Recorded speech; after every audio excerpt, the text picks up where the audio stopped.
Raise your hand for questions. We'll get the microphone around to the room. John? Oh, thank you, Ken, and good afternoon. And tomorrow will mark the 14th consecutive year that Ford Field has hosted the Marathon Mid-American Conference Football Championship game. Hallmarks of that game have been great players, great coaches, and incredibly close games. Starting in 2004 with Toledo record-setting quarterback Bruce Gradkowski, others who have followed include Central Michigan's Dan Lefevre and Antonio Brown, Buffalo's Jason Starks, NIU's Jordan Lynch and Kenny Galladay, Western Michigan's Corey Davis and Zach Terrell. And on Saturday, Akron's Ulysses Gilbert and Toledo's Logan Woodside will join that list. Among the coaching greats that have made it to Detroit include Brian Kelly, Butch Jones, Frank Solich, Brady Hoke, Jerry Kill, Dave Doran, Dave Clausen, Rod Carey, and PJ Fleck. And tomorrow we add Terry Bowden and Jason Candle to that list. Ford Field and Detroit have become a meaningful home for Mid-American Conference football, giving us the opportunity to engage some great groups, such as the Detroit Police Athletic League through the Youth Football Clinic we conduct each summer in conjunction with our annual Football Media Day activities at Ford Field, and hosting thousands of PAL participants at our championship game. I am pleased to announce that the Mid-American Conference and Ford Field have completed a 2-year contract extension that will keep the Marathon Mid-American Conference Football Championship at Ford Field through at least 2021. I am grateful to the continued support and vision of Detroit Lions President Rod Wood. He has been an exceptional colleague. The Detroit Lions, Ford Field, and their staffs have been great partners and true professionals to work with. I should also note that of the peer conferences we are most commonly compared to, the Mid-American Conference is the only one that has established and maintained a neutral site for its neutrals for its football championship game. That is special. Detroit is special. Ford Field is special. The Mid-American Conference is looking forward to the next 5 years and beyond. Rod? Thanks, John, and welcome to Ford Field. Congratulations to Toledo and Akron for making it to the championship game. As John mentioned, we're thrilled to be extending and renewing our partnership with the MAC Conference. We've been hosting the conference championship, I think, since 2004, 14 years, and we'll go well into 2020 and beyond with the extension. We're very, very proud of Ford Field. We're very, very proud of our affiliation with the MAC Conference. Our location probably works out as well as any possible location could be, given the central nature of Ford Field for the various teams in the MAC. We're thrilled to have the affiliation continue, and good luck to both the teams tomorrow. Unfortunately, I won't be here. I've got an engagement in Baltimore with the Lions, so I congratulate you for getting here, and good luck tomorrow. Rod, thank you. And there's one other bit of information I'd like to share with you, and that the Children's Hospital of Michigan Foundation is our newest sponsor of the conference and our football championship game. The foundation is focused on supporting the health and wellness of children. A number of children will be taking part in this year's football championship game activities. Some of those activities will include a kickoff kid, a coin flip kid, field goal shaggers, junior reporters who will be participating in the coaches' press conference that will be following this, and then sportsmanship kids. We are thrilled to have the Children's Hospital of Michigan Foundation. We say thank you and welcome aboard. Thank you, John. We do have press material outside on the table as well for all information. So again, questions for either, please raise your hand. We'll get the microphone around here.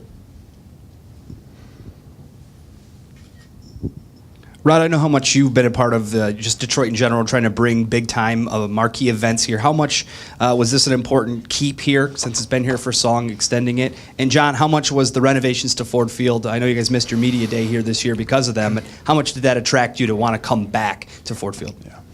Well, thanks, Justin. We're thrilled to bring this event and others to Ford Field. As you know, we've got this new sports organizing committee that we're working on a number of things to bring to Ford Field, and this is something that not only we bring, but we bring every year, and I think it creates great tradition. One of the things that I wove into our presentation to the NFL about hosting the draft potentially in Detroit was the unique nature of Ford Field as a potential draft venue. That I don't know that there's another place in the country that a young man could have played their high school championships here, maybe played their college championships here in the MAC or in our bowl game, and then maybe got drafted here. So I think there's a great synergy between high school football, college football, pro football, and we're thrilled to have the MAC back here.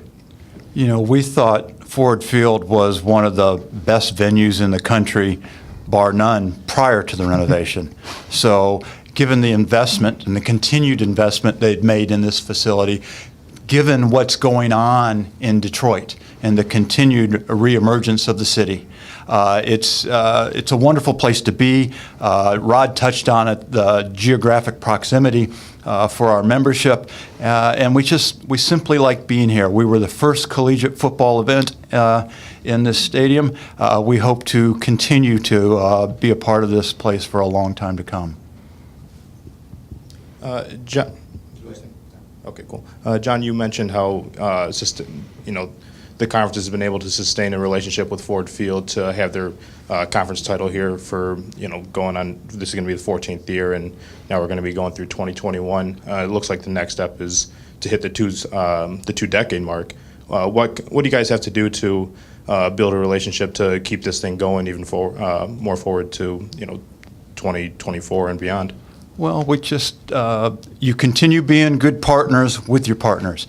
You have lots of communication. You engage each other in plenty of activities. You be attentive to what their needs may be, and hopefully they're attentive to what your needs are. There's no secret formula, but what we found is a really great partner. And we've worked very well together, and we look forward to continuing that. John, for you, where and for Rod, what's the chances of this getting back to being a dual partnership, one with a bowl game, getting that back and consistent, and two, where does the winner go this year? Who gets first choice? Yeah. Couple things first. I think it's very important that we keep our championship game separate from what goes on with the bowl world. And we'll continue that. Bowl conversations will kick up again, and we'll see where all that plays out. We're very fortunate, and we're pleased that we are the primary backup really on both sides for their bowl game. We've played in it since the transition. We look forward to perhaps the opportunity to participate this year, but those are really separate type of issues. And this year, for us, Mobile has the first selection. It is not required that they take the champion, but they will have the first selection this year. Yeah, I would just echo what John said. We have our current commitment with the Big Ten ACC for the Quick Lane Bowl, but as John said, we've had a couple of MAC teams play since that commitment. We may have an opportunity to do that again this year, depending on what happens this weekend. So we appreciate their willingness to be a good partner in that relationship as well. And beyond that, I'll just wait and we'll talk in the future about any changes in the bowl lineup. Any further questions for Rod Wood or Commissioner Steinbrecher? If none, thank you, gentlemen. We appreciate it. We'll be back here at about 15 minutes at around 3:30 with Toledo's head coach Jason Candle, quarterback Logan Woodside, and running back Terry Swanson. Super.